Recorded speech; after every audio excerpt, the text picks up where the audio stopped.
other thing that they had done was the sponsored jobs is when you put a daily budget on there, and then they just show your ads to people until your daily budget has been exhausted.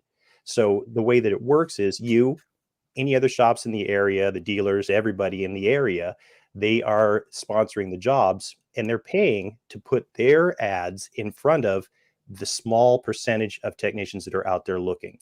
So at any given time, it's only 5 to 10% of the total technician market that's actually actively on job boards looking.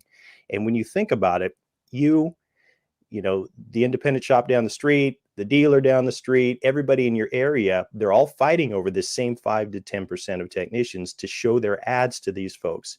And they're all putting more and more money into the platform and to chase fewer and fewer technicians. And you can see how that's a losing business model.